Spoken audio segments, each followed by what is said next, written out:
I'm always surprised by how much fear is out there. And it's probably because I'm lucky to have conversations on a regular basis here with people who don't buy into a lot of the quote unquote, science that's out there. So I have a front seat to really question what we're being told. But, I live in England and, these are people that made it through the Battle of Britain in 1940. I mean, they were getting bombed every night right in this neighborhood where I'm at, and they still showed up.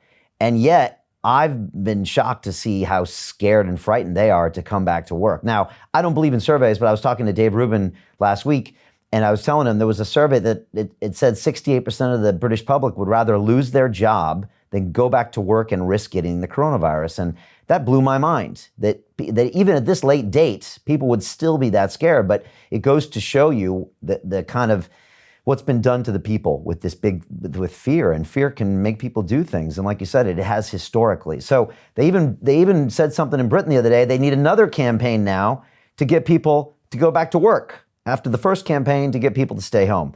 And it just makes me wonder how ridiculous it is. At the same point, I can't have a conversation on YouTube or any other social media that even questions masks, social distancing, testing, etc. So look, I'm not a conspiracy theorist, but all this stuff adds up to a similar result.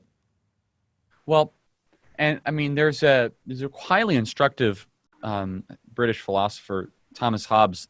He was so right. He said, fear is what drives people in their natural condition. He wrote The Leviathan, and it was very, very informative for people. If you want to understand what's happening right now, read The Leviathan by Thomas Hobbes. He was right. He said that fear is the default position of human beings, and they will operate in that fear. It's not the pursuit of truth. It's not the pursuit of justice. And he didn't diminish those things, but rather, very, very long form. It's not an easy read. But he comes to the conclusion that in the state of nature, it is fear that drives human beings. And I think he was right. I think that is so true, and that the media has fed into this. And I have to say, the activist media has been one of the most complicit, dangerous, and morally bankrupt institutions in this entire thing. They are solely responsible for a lot of the carnage. And I hope that they realize that people committed suicide because of them.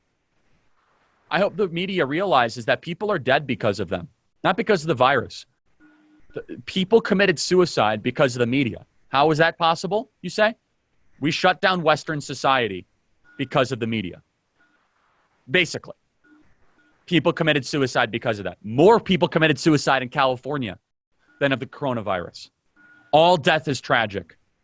But I think it's rather agreed upon that suicide is something that really should bother people. Because unlike a virus, that's a voluntary exit from your existence.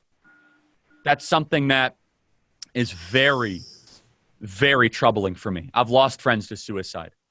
I've lost family members, extended family members, I should say. Be more specific about that. It's not lives versus the economy. It's lives versus lives versus lives. And the media will get away with it. It's time to create our own and call them out. They are not purveyors of independent truth. The discipline of journalism is dead. These are activists that want to destroy our civilization. It's time to treat them like that.